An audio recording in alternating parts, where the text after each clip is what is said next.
Hello students, कैसे हैं आप सब लोग। उम्मीद करती हूँ सब अच्छे होंगे और स्वस्थ होंगे। मैं Meena Rana ICT virtual class में आपका स्वागत करती हूँ। तो स्टूडेंट्स, हम पढ़ रहे हैं एसएसटी और चैप्टर हमारा चल रहा है नए प्रश्न नए विचार। तो यहाँ पे देखिए, नए प्रश्न नए विचार, इसमें हम बुद्ध की कहानी पढ़ेंगे। ठीक है, तो चलिए बच्चे आप इसको रीड करेंगे जीआईसी पोखाल से। कोई बच्चा माइक ले ले और इसको आप नए प्रश्न नए विचार को आप इसको रीड करिए। फिर मैं आपको बताती हूँ कि नए प्रश्न और नए विचार में क्या है। जीआईसी पोखाल से कोई बच्चा माइक ले ले। वेरी गुड, चलिए उठ जाइए बच्चों। Good morning ma'am. Good morning बच्चे। नाम क्या है आपका? अनिरुद्ध गुसाई। अनिरुद्ध, ठीक है। अनिरुद्ध, आप इसको रीड कीजिए। नए प्रश्न नए विचार। अंधा नए प्रश्न नए विचार। अंधा निकली सैर पर। अंधा आज पहली बार अपने विद्यालय की ओर से सैर पर जा रही थी। इसके लिए उसने देर रात पुणे महाराष्ट्र के वाराणसी उत्तर प्रदेश की ट्रेन पकड़ी। स्टेशन पर अंधा को छोड़ने आई उसकी माँ ने अध्यापिका से कहा, बच्चों को बुद्ध के बारे में बताने के साथ साथ उन्हें सारनाथ दिखाने भी ले जाइएगा। बुद्ध की कहानी। ठीक है, पहले इसको समझ लेते हैं। अंधा कोई लड़की है जो क्या सैर पे यानी कि घूमने जा रही है, ठीक है, स्कूल की तरफ से। तो अंधा आज पहली बार अपने विद्यालय की ओर से सैर पर जा रही थी। इसके लिए उसने देर रात पुणे महाराष्ट्र, पुणे कहाँ पे पड़ता है? महाराष्ट्र में, ठीक है, महाराष्ट्र से वाराणसी उत्तर प्रदेश की ट्रेन पकड़ी। स्टेशन पर अनघा को छोड़ने आई उसकी माँ ने अध्यापिका से कहा, क्या कहा कि बच्चों को बुद्ध के बारे में बताने के साथ साथ उन्हें सारनाथ दिखाने भी ले जाइएगा। ठीक है, तो अनघा कोई बालिका है जो स्कूल की तरफ से कहाँ जा रही है? सैर पर जा रही है। तो उसने क्या किया, रात की ट्रेन से कहाँ से पकड़ी? पुणे जो महाराष्ट्र में पड़ता है। और कहाँ वो गई?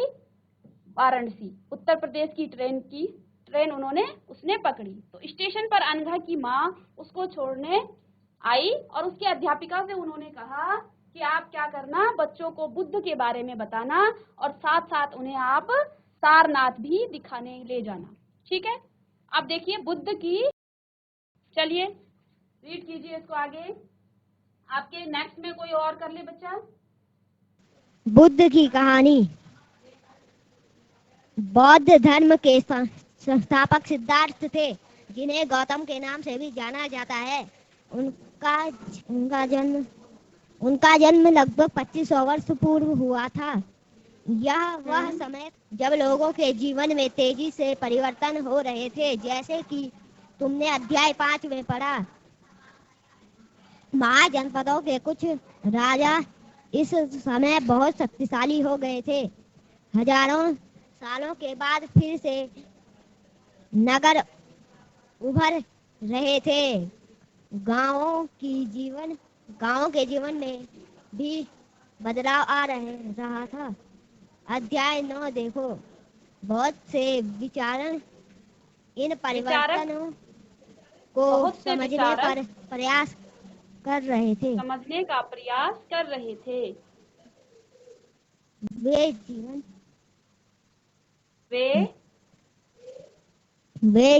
के सच्चे अर्थ को भी जानना चाह रहे थे। बुद्ध क्षत्रिय थे तथा शाक्य नाम एक छोटे से गण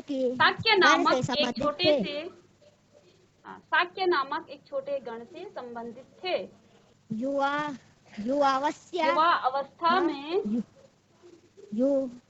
युवावस्था में ही ज्ञान की खोज में उन्होंने घर से सुखों को छोड़ दिया।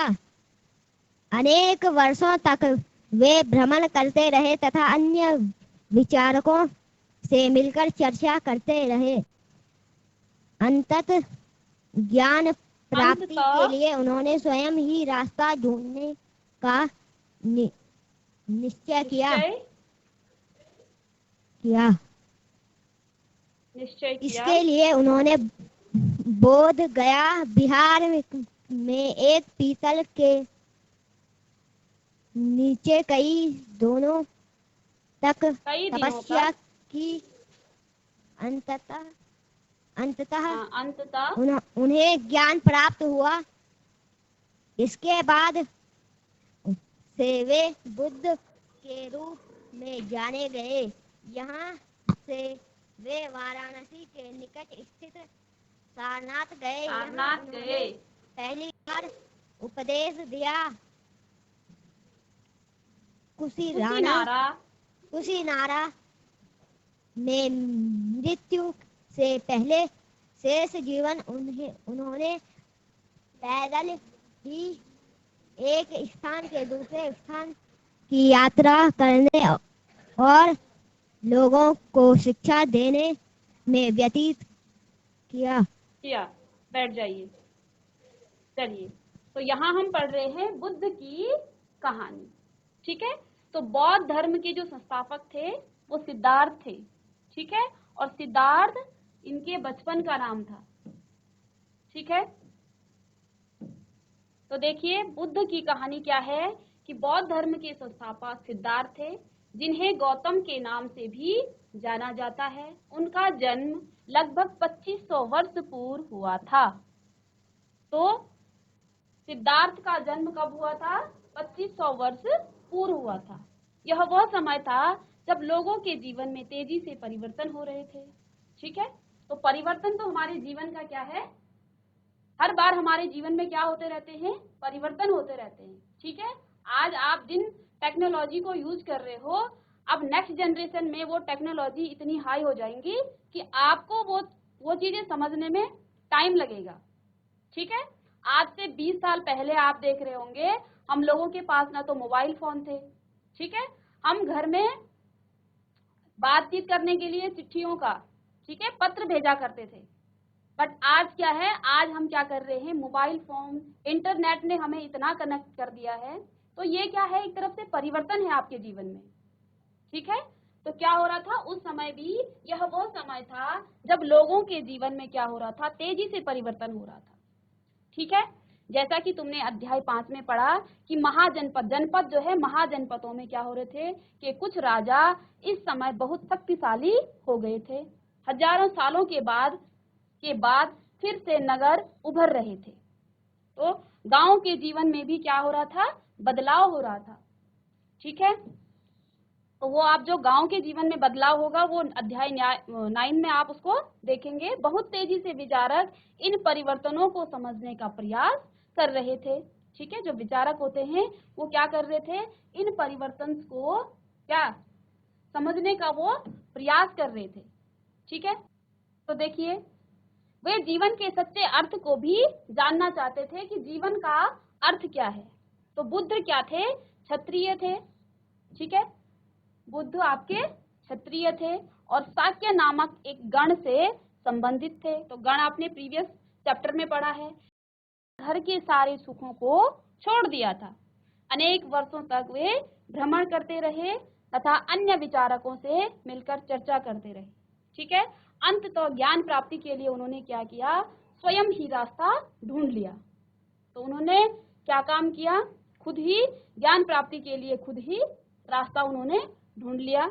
ठीक है, इसके लिए उन्होंने क्या किया, बोध गया, जो कि कहाँ पर है, इन्होंने बोध गया बिहार में एक पीपल के नीचे कई दिनों तक तपस्या की।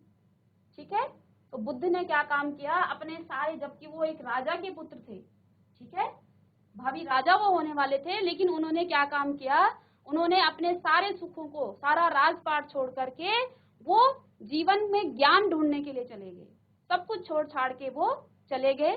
तो उन्होंने क्या काम किया, बोध गया बिहार में पीपल के पेड़ के नीचे उन्होंने कई दिनों तक तपस्या की। अंततः उन्हें ज्ञान की प्राप्ति हुई। ठीक है। इसके बाद से वे बुद्ध के रूप में जाने गए। ठीक है, तो उनका जो बचपन का नाम था वो क्या था? सिद्धार्थ, ठीक है, या गौतम के नाम से उनको जाना जाता था। लेकिन जब उनको क्या हुआ, ज्ञान प्राप्ति हुई, तो उन्होंने क्या किया, उनको किस नाम से जाने लग गया? अब बुद्ध के नाम से। ठीक है, यहाँ से वे वाराणसी के निकट स्थित सारनाथ गए। ज्ञान प्राप्त होने के बाद वो कहाँ चले गए? वाराणसी के पास सारनाथ चले गए, जहाँ उन्होंने पहली बार उपदेश दिया। जहाँ पर उन्होंने क्या काम किया? पहली बार उपदेश दिया। ठीक है, उपदेश देने का मतलब लोगों को ज्ञान दिया। किस तरह का ज्ञान दिया? ठीक है, तो कुशीनारा में मृत्यु से पहले, तो उनकी मृत्यु कहाँ पर हुई? कुशीनारा में। ठीक है,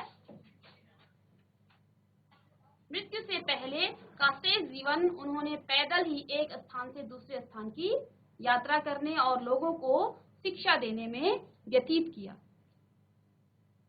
कि बुद्ध के बारे में जो हमने मेन पढ़ा है कि बुद्ध के जो है बौद्ध धर्म के संस्थापक थे। ठीक है, हमारे बौद्ध धर्म के संस्थापक कौन थे? बुद्ध थे। तो पहला जो प्रश्न यहाँ से बनता है वो बनता है कि बुद्ध के बचपन का नाम क्या था? तो कोई बच्चा बताएगा मुझे बुद्ध के बचपन का नाम क्या था? और जीआईसी पांखू, बेटा माइक ले लीजिए और कोई बच्चा आंसर कीजिए। Good morning ma'am. Good morning बच्चे, नाम क्या है आपका बच्चे? मैम जतिन जोशी। जतिन जोशी। बेटा यहाँ पर हम पढ़ रहे हैं बुद्ध की कहानी। ठीक है, तो सबसे पहले आप मुझे ये बताइए बुद्ध का बचपन का नाम क्या था?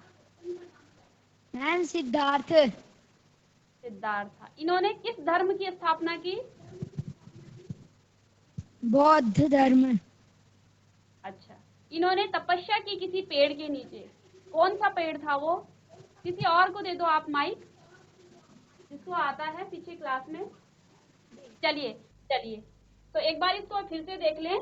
ठीक है, और इसको ध्यान से, इस पे जितने आपको क्वेश्चन बनते हैं इसको समझ लीजिए आप। ठीक है, पढ़ने का मतलब आपको कहानी नहीं सुननी है, उसमें से आप क्वेश्चन भी उठाइए।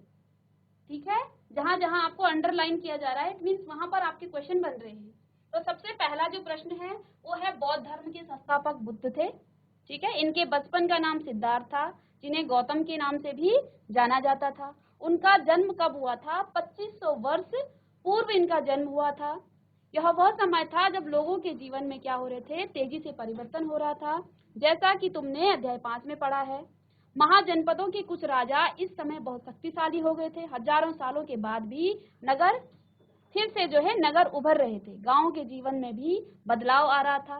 ठीक है, तेजी से विचारक इन परिवर्तनों को समझने का प्रयास कर रहे थे कि वे जीवन के सच्चे अर्थ को भी जानना चाह रहे थे। बुद्ध कौन थे? वो क्षत्रिय थे।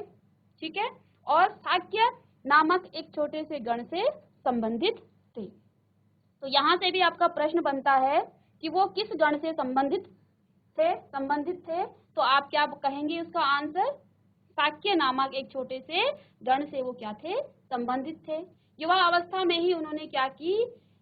युवा अवस्था में ही ज्ञान की खोज में उन्होंने घर के सारे सुखों को छोड़ दिया था, जबकि वो क्या थे? एक राजकुल के राजा के बेटे थे। ठीक है, इसके बाद भी उन्होंने क्या देखा? जब उन्होंने कुछ दुखी लोगों को देखा तो उनको ये लगा कि संसार में जो है कि क्या है, आखिर जीवन हमारा क्या है। तो इस ज्ञान की खोज के लिए वो क्या हो गए? घर से निकल लिए।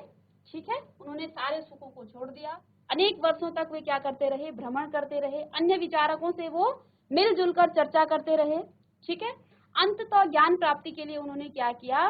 स्वयं ही रास्ता ढूंढने का उनको, जब उन्हें किसी भी विचारक से उनको इस प्रश्न का उत्तर नहीं मिला कि हमारा जीवन क्या है, ठीक है, असली जो सुख है हमारे जीवन का वो कहाँ पर है, तो इस ज्ञान की प्राप्ति के लिए उन्हें कई विचारकों से उन्होंने क्या किया? बातचीत की, उनसे वार्तालाप की, बट उनको यहाँ से कोई भी उत्तर नहीं मिला। तो उन्होंने क्या किया?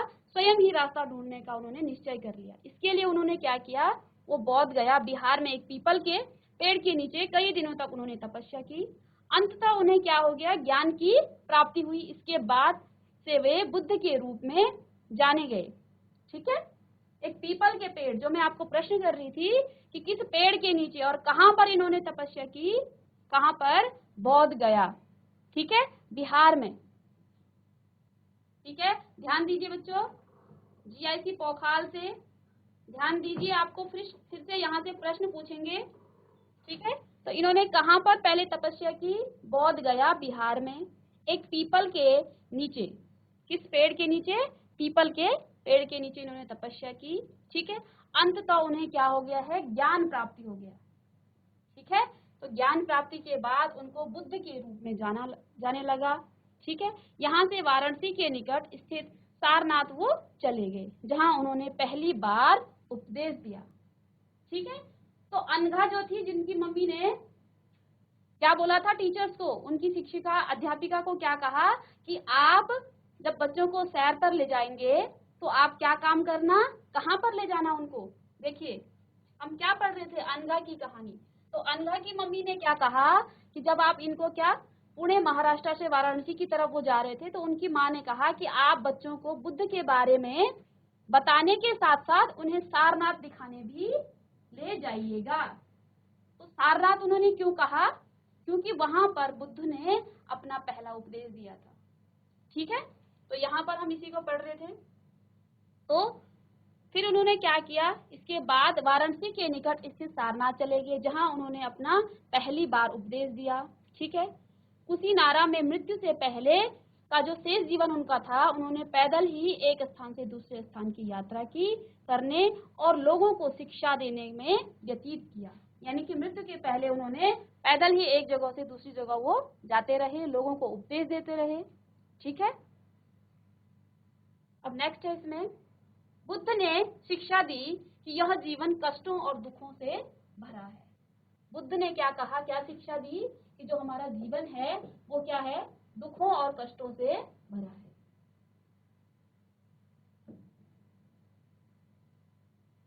ठीक है, और ऐसा हमारी इच्छा और लालसाओं जो क्या होती है, हमेशा पूरी नहीं होती है।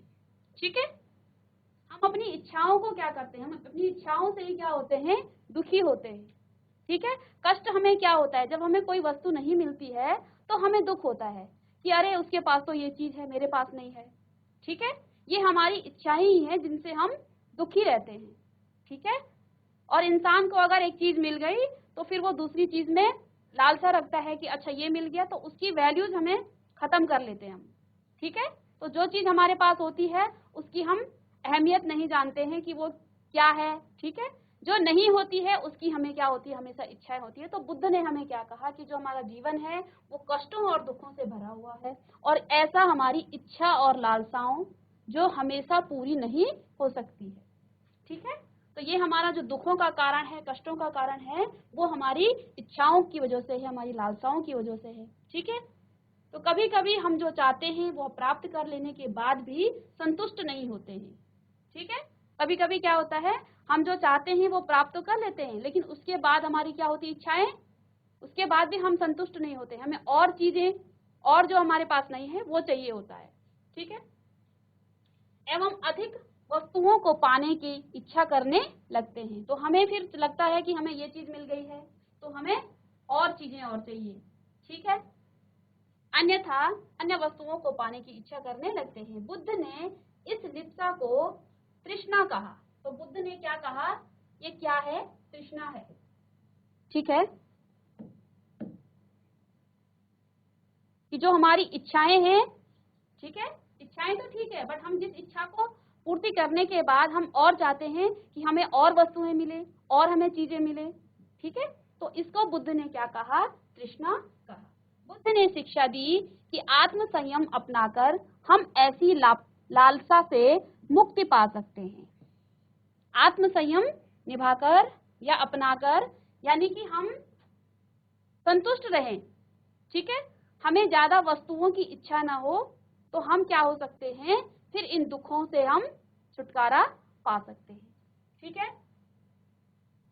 ठीक है, तो यहाँ से 2-3 प्रश्न आपके बनेंगे कि बुद्ध ने जीवन के कष्टों और दुखों से भरा होने, मतलब हमारे जीवन में जो दुख और कष्ट हैं उसके लिए किसको उत्तरदायी बोला, या क्या उन्होंने इसमें क्या कहा कि हमारे जीवन में जो भी कष्ट और दुख हैं वो किसकी वजह से हैं, किस कारण जो है हमें दुख होता है, हमें कष्ट आते हैं।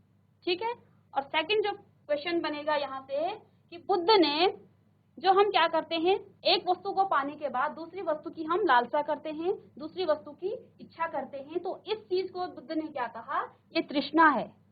ठीक है, और तृष्णा जो हमारी लालसा से हम मुक्ति पाने के लिए हम क्या करेंगे, आत्म संयम अगर हम अपनाएं तो हम क्या हो सकते हैं, हम इन दुखों से छूट सकते हैं। तो बच्चों, आशा करती हूँ आपको ये समझ में आया होगा। आप इस पर जितने भी क्वेश्चन बनते हैं उनको घर में करेंगे और इनके प्रश्न बना के आप उत्तर लिखकर लाएंगे। तो तब तक के लिए थैंक यू। नेक्स्ट क्लास में हम इससे आगे करेंगे। तब तक के लिए thank you and have a nice day.